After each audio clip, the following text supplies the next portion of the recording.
Dr. Vanessa Sinclair, and this is Rendering Unconscious.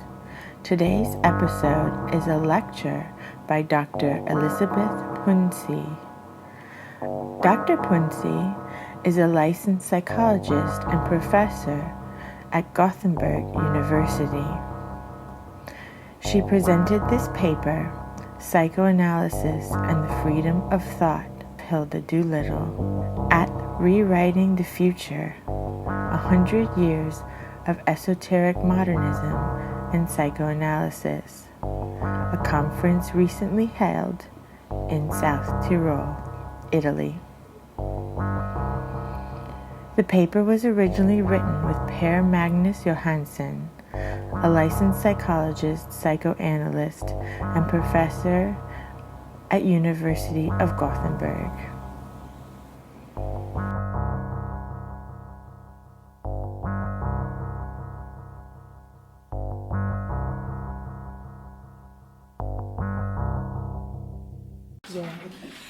Thank you so much. I would just like to say that my colleague, Per Magnus Johansson, he unfortunately couldn't attend the conference. So I will have to give this presentation myself. So if I say we, I refer to Per Magnus Johansson. So we have to imagine him here.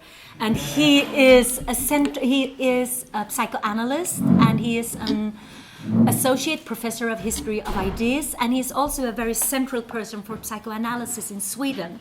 So he, for example, was part of the committee who translated all of Freud's work into Swedish.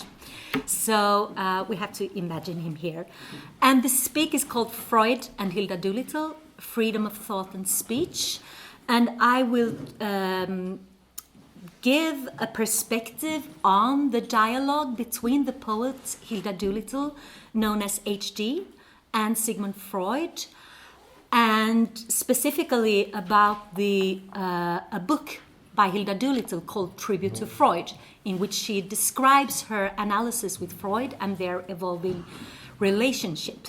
And this book is very much concerned with myths, religion, mysticism, and I will try to pay attention to these themes. So it has been estimated that Freud, over the years, had a total of 120 patients in analysis. There were more men than women, but the difference was marginal. The patients were in analysis in different ways. Some met Freud only at one occasion. Others had an analytic conversation with him during a walk, as in the case of the composer Gustav Mahler. Other patients he met 6 times per week, from a few months up to a couple of years. Some patients made pauses during the analytic work, as Hilda Doolittle. Some analysants became public figures. One is Ida Bauer, known under the pseudonym Dora, from fragments of an analysis of a case of hysteria. In 1909, Freud published Analysis of a Phobia in a 5-year-old boy about Herbert Graf, known as Little Hans. The same year, he wrote Notes upon a Case of Obsessional Neurosis about Ernst Lanzer, known as the Rat Man. Then we have the case study from the history of an infantile neurosis about Sergei Pankeyev, the Wolfman. In a footnote written in 1923, in conjunction with the revision of the case study Dora, Freud writes that the case studies were published with the patient's explicit permission, and in the case of Little Hans, with the father's permission. Some patients commented on his texts about them and on their experiences of analysis. This holds true for Little Hans and the Wolfman, and, although to a lesser degree, for Dora. And I think this demands ethical reflection. What do we as researchers or clinicians do when we write about individuals? A substantial group of patients never commented on their analysis. There are also those who, after Freud's death, wrote about their analysis. One was the poet Hilda Doolittle, also known as HD, a pen name given to her by Ezra Pound. In the volume Tribute to Freud, she gives rich descriptions of her experiences and understandings of her analysis with Freud. Hilda Doolittle was born in 1886 in Bethlehem, Pennsylvania, in the US. She moved to London in 1911. Her father was a professor in astronomy. Her mother was a music teacher. Hilda Doolittle was engaged to Ezra Pound and was also published by him. In 1913, she married Richard Aldington, another modernist author. They were only married for a short time. She had a daughter, Perdita, born in 1919. Hilda Doolittle's lover, Cecil Gray, a music critic, author, and composer, was the father. Hilda Doolittle lived in an unconventional way with a woman, Anna Winifred Elleman, called Briar, from 1918 to her death in 1961. Both of them had other lovers, and both were deeply involved in poetry, literature, and psychoanalysis. Briar was very wealthy, and she married the author Robert McAlmon in 1921. They divorced in 1927, and during that time, both Doolittle and Briar slept with Robert McAlmon. After the divorce, Briar married Kenneth Macpherson, and together with Hilda Doolittle, they traveled through Europe as a menagerie of three.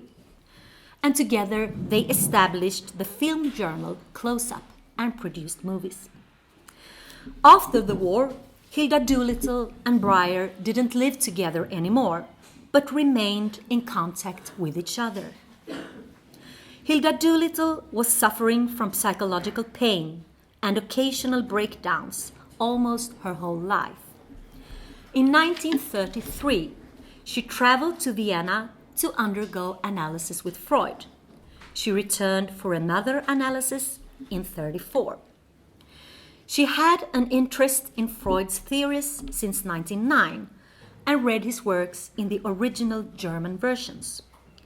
Briar supported the psychoanalytic movement, both practically and financially, and also took part in rescuing psychoanalysts from Nazi persecution.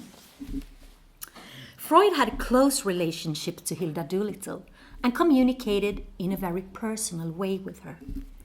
In 1933, when Doolittle mentioned the last year of the Great War during an analytic hour, she wrote that Freud said he had reason to remember the epidemic as he lost his favorite daughter. She is here, he said, and he showed me a tiny locket that he wore fastened to his watch chain. Doolittle also had a relationship to Freud's family. He wrote to her in personal matters. "I'm sorry you never saw our house and garden here in Grinzing," he wrote to her in May 1935. Ernst Freud, Freud's son, and his family had settled in London, and Freud was gratified to hear that Hilda Doolittle, then living in London, was in touch with them. He considered her as part of his family, an intellectual woman with whom he could share experiences from psychoanalysis and from his reading. In his diary, he writes about both Hilda Doolittle and Briar and mentions presents he buys for birthdays. He was also pleased that the analytic work showed results. He once wrote to Hilda Doolittle, "I'm deeply satisfied to hear that you are writing, creating. That is why we dived into the depths of our unconscious minds, I remember." And I think it's interesting that he writes our unconscious. When Freud was 77, he could still impress Hilda Doolittle with his vitality. The professor told me, Doolittle noted in her journal, that if he lived another 40 years, he would still be fascinated and curious about the impulses and variations of the human mind or soul. It's obvious that the contact between them was open and they discussed matters related to poetry, mythology, religion, relationships, and how to find a place in a violent world. Moreover, Freud in the later years savored the companionship of many remarkable and accomplished women, like Hilda Doolittle. We could add Lou André Salomé, Helene Deutsch, Joan Rivière, Marie Bonaparte, and of course his daughter Anna. And these women, and many more women, left their mark on psychoanalysis. In 1910, when members of the Vienna Psychoanalytic Society were reviewing their bylaws, Isidor Sadger opposed to the admission of women. Freud firmly disagreed. He saw it as a serious violation if women were excluded by principle. Freud lived in an age when political movements connected to the trade unions, feminism, and suffrage were on the rise. The Jewish population gained access to universities and came closer to the public sphere. Within that structure, Freud gave both men and women access to a room in which they could think and speak freely about themselves and their deviances from the norm system that characterized the society they lived in. Such deviances concerned both thoughts and behaviors and stimulated Freud to think actively and freely. In the connection to Hilda Doolittle, we can see that he's not afflicted with any kind of inhibition, and he doesn't express judgmental moralism. Hilda Doolittle and Freud came from different backgrounds. She was raised in the context of the Moravian Church, and Freud had a Jewish background. Yet there were similarities. Freud came from Moravia, just as Hilda Doolittle's maternal ancestors. Moreover, their backgrounds were connected to spiritual and mystical traditions. The volume Tribute to Freud by Doolittle is centered on such themes, and how these and also Freud's collection of antiquities became salient in the analysis.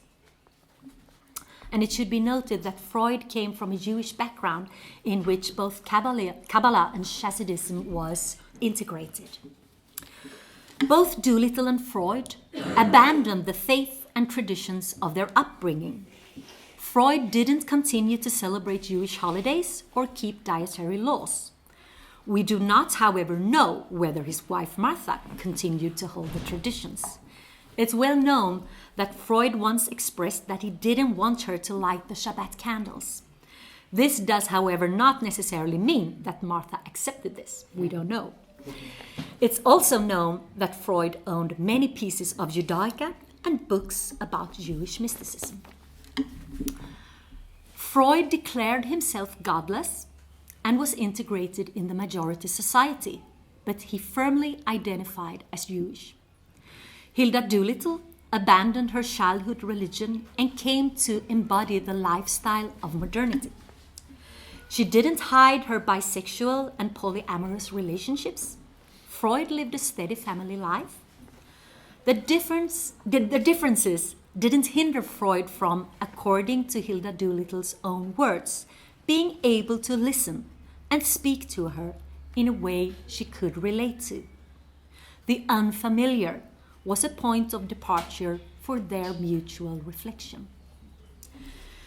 Hilda Doolittle had suffered from writer's block, and this was a reason for her analysis. During the analysis, she had an intense correspondence with Breyer. Freud tried to stop her from this, but he didn't succeed. He thought it could hinder the psychoanalytic progress. But she didn't obey, and we can be happy for that today because their correspondence is very, very interesting, both concerning their relationship, but also the progress of psychoanalysis, and also her relationship to Freud and his family. In this correspondence, she describes the analysis and her evolving relationship to Freud and his family. She, for example, writes about Freud's attachment to his dogs and how he, once out of concern for them, threw himself to the floor, and she describes that keys and coins were flying out of his pockets. Freud wanted to give Doolittle and Breyer, and they were both, well, that's wonderful! It's a sign! I'm also an animal lover. I have a dog at home. Oh, my dear. And Doolittle and Breyer were both animal lovers, and he wanted to give them a puppy. But they were unable to care for it at the moment, and they were very sad about this. So Hilda Doolittle shows us a Freud who is free, open-minded, personal, and humorous, which is a much-needed counterweight to this widespread perception of Freud as austere, judgmental, and conservative. And during the Second World War, Hilda Doolittle stayed in London. At the end of the war, she went to Switzerland. In the spring of 1946, she suffered a severe mental breakdown and stayed in a clinic until the autumn. She was in existential psychotherapy with Erich Haidt from 1953 to 1960. And her relationship to Ezra Pound was a substantial part of this analysis. And during this time, she wrote a book called End to Torment, which was published after her death. And this is her memoir of Ezra Pound and their engagement when they were very young and how their relationship evolved. She spent the rest of her life in Switzerland, but visited the United States in 1960 to collect an American Academy of Arts and Letters medal. She suffered a stroke in July 1961 and died some months later in Zurich. Her ashes were returned to the US and she is buried in Bethlehem. Freud admired creative writers and seemed to have a longing toward creative writing himself. He was balancing on the border of science and artistic expression. In 1930, he received the prestigious Goethe Prize, and in his acceptance speech delivered by Anna Freud, he described that Goethe had insight in the importance of early emotional bonds, sexual desire, and the repressive power of guilt, and thereby anticipated psychoanalysis. In Creative Writers and Daydreaming, published 1908, Freud writes about fantasy and reality and expresses that knowledge about the source of creativity and the constitution of the creative person seems out of reach. He describes that the writer creates a fantasy world that is taken just as serious as reality. Unsatisfying experiences might thus be transformed into creative work and ultimately into creations. Freud, however, notes that overwhelming fantasies might be a breeding ground for suffering and symptoms. If a delusional world gains prominence, the capacity to deliberately engage in creative work and communicate it might be hindered. And here it should be noted that from a psychoanalytic perspective, the capacity to be productive is seen as connected to mental health. In 1920, Doolittle and Breyer stayed on the island of Corfu. One afternoon, Hilda Doolittle saw a figure on the wall of their hotel room. She saw a head and shoulders, an illuminated template. Thereafter, various figures appeared, and this is described in Tribute to Freud. She wanted to understand this experience, which she called the writing on the wall. She saw it as an example of spiritual realism. She expressed that she and Freud never argued about transcendental phenomena, but rather immersed in dialogues about myths, mysticism, and religion. But she described a contraposition concerning their different views on the writing on the wall. Freud saw the experience as dangerous, and Hilda Doolittle writes that Freud had a materialistic side and strived toward rationalistic thinking. We suggest that since the dialogues between Doolittle and Freud are centered on mystical and religious themes, they need to be understood with reference to their religious heritage. And here we focus on Freud's refusal to see the writing on the wall as real and his Jewish heritage. And we suggest that when he refuses to see the vision as real, it could be that he also strives to draw her attention to her creative work instead of to fantasies that might be overwhelming. Doolittle describes that Freud encouraged her to write, to have confidence in herself and her writing. And perhaps Freud wished for her to abandon the perception of the vision as real, so that she became less occupied with it and instead could engage in fantasy, creativity, and writing. And we also suggest that Freud's resistance toward actually believing in an image could be understood with reference to the position of images in the Jewish tradition. The second commandment concerns idolatry and the absolute prohibition of producing and believing in images of God. And cultural critic Neil Postman, he wrote that the second commandment underlines the importance of thought and speech. And I was very interested about your speech. But yes. And moreover, Postman writes that images might be powerful, and as Ms. Rogers said here that they might be very powerful and might influence us, the images. So Postman writes that images are powerful and might be used by individuals and organizations that wants to exploit us. Therefore, culture needs to be protected, not against images, but against such intrusive images. The Jewish position toward images reminds us about this, Postman writes. Both Freud and Postman were secular Jews, yet they reflected on the Jewish heritage. Postman acknowledges that the Jewish tradition invokes sensitivity toward intrusive images. Such sensitivity might have influenced Freud to see the writing on the wall as dangerous. This doesn't mean that it was dangerous, but it implies that he could use this to support Hilda Doolittle to be creative. So such a perception might have strengthened his attempts to support Doolittle to write, to create.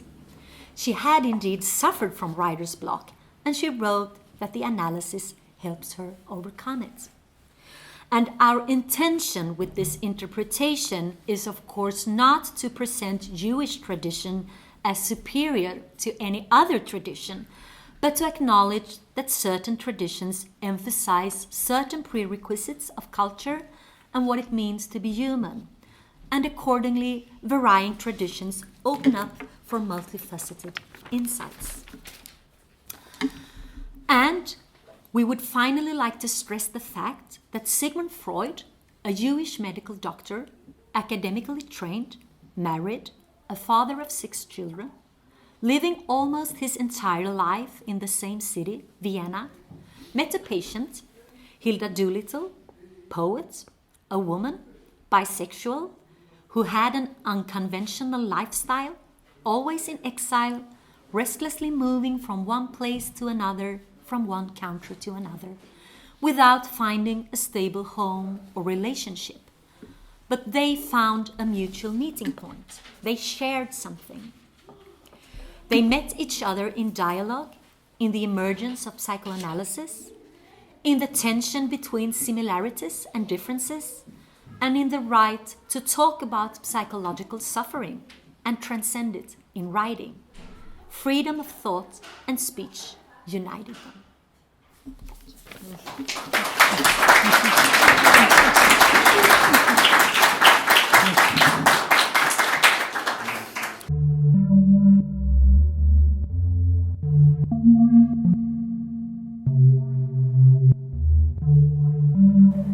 Thank you for listening to Rendering Unconscious. You've just heard the lecture, Psychoanalysis and the Freedom of Thought, Hilda Doolittle, read by Elisabeth Punzi. at Rewriting the Future, 100 Years of Esoteric Modernism and Psychoanalysis, a conference recently held in South Tyrol, Italy. Elisabeth Punzi is a licensed psychologist and a lecturer at the Department of Psychology at Gothenburg University. She leads a project concerning heritage and health at the Center for Critical Heritage Studies and teaches psychoanalytic theory, psychology of religion, and qualitative research methods, as well as other topics. Her research concerns clinical practice, critical psychology, and psychiatry, the importance of expressive arts for health and recovery, as well as Jewish identity, heritage, and congregational life. This paper presented was written with Per Magnus Johansson, a licensed psychologist, psychoanalyst, and associate professor in the history of ideas at the University of Gothenburg. Dr. Johansson teaches psychoanalytic theory, psychoanalytic psychotherapy, and Foucault's discourse, and many other topics. He is also in private practice in Gothenburg. His research mainly concerns the history of psychoanalysis, psychotherapy, and psychiatry. You can find more work from Drs. Punzi and Johansson in Rendering Unconscious the book, Rendering Unconscious, Psychoanalytic Perspectives, Politics, and Poetry, available from our publisher, Trapart.net. That's TRAPART.net. For more, please visit my website, drvanessasinclair.net, or our website, renderingunconscious.org.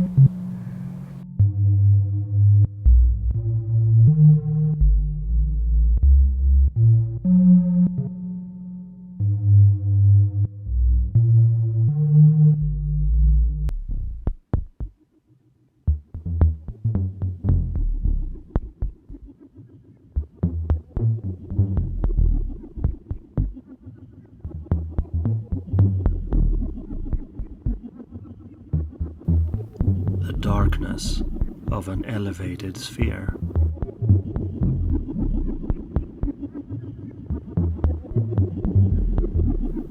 Remains within its own perimeters.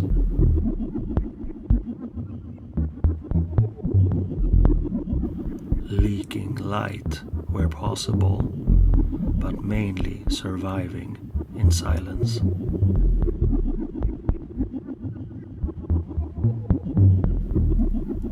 The emotional impact of these spheres is depending on the leverage of the two diametrical forces involved. Concrete darkness and abstract darkness. There is a force field that integrates the two, but only the most sensitive of souls can perceive them. And only the most sensitive parts of those souls.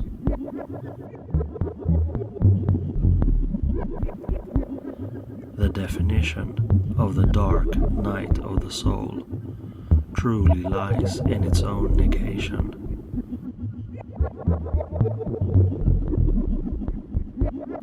Like a flower having lost its petals, but still manages to attract a bee.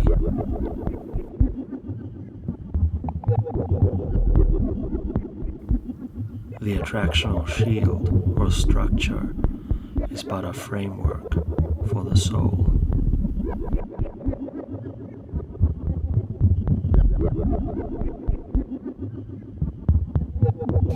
Experimentations are taken directly from the third mind itself, such as writing into 4 quadrants and rearranging them, while others are inspired.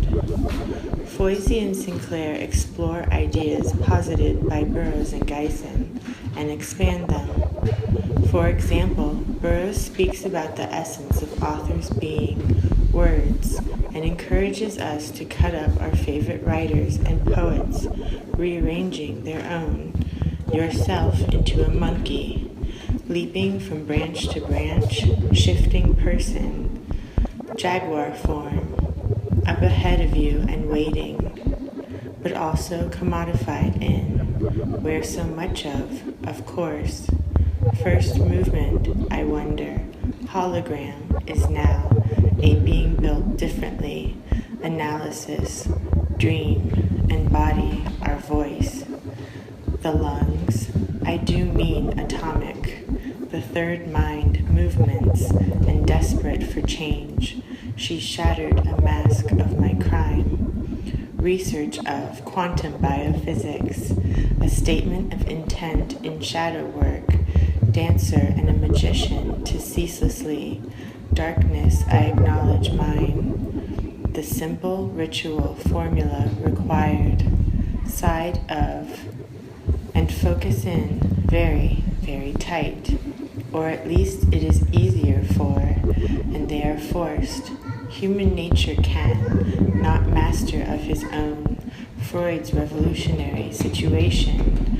We can expose the paradoxical nature of our life, circumstances, and discover Tantra theories.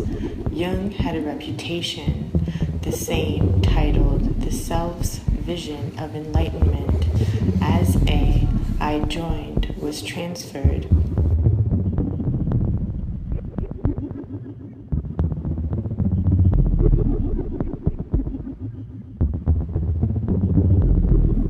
Is it possible for a peaceful yet aggressive disruption in all these force fields?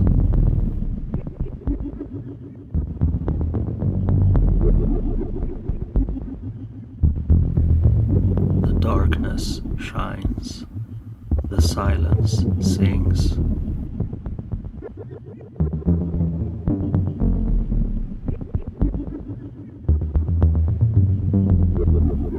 The joy of life creates a stranglehold of necessity.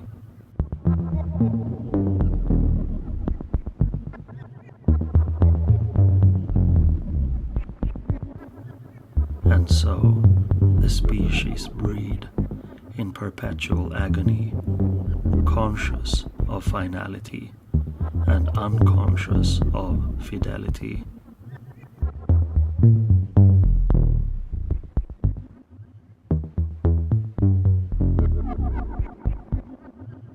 Those with foresight quickly realize that there is no such thing.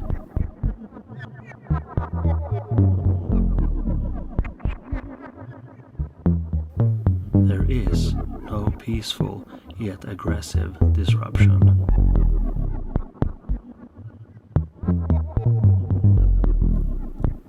But the vision of it shines brightly in the darkness of this massive negation.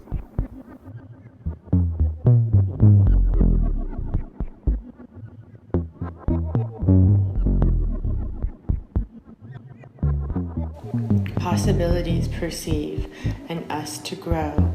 The idea that one, archaic, in September 1984, and within months, book department, working under he proved to be an inspirational mentor and a lasting influence. Some days I find solace in, smashed against a rock, tinged nationalistic discourse of, and art set free. But before we begin, I'd like to read a little something. Caitlin and I are both, with an invocation of sorts, to situate ourselves and consecrate the space. Suggested, covering of certain snakes, below the waist though. Bowie reinvented himself throughout his career, shifting persona. Entered, he focused on locating intersections, interactions, creating the bridge into the next, time travel techniques into his practice as well, and he went through called San Francisco with a friend of mine. Here are the deadly aircraft, hard-fighting infantry, raging naval battles, yours to thrill to when you choose from this outstanding selection of military books. Represent immeasurable freedom sums me up. If I could, knowingly, subtly as exhibition of modern art, disciple their element of the detail of my, in psychoanalytic terms, encounters when delving, be able to take a look back, even sacred moments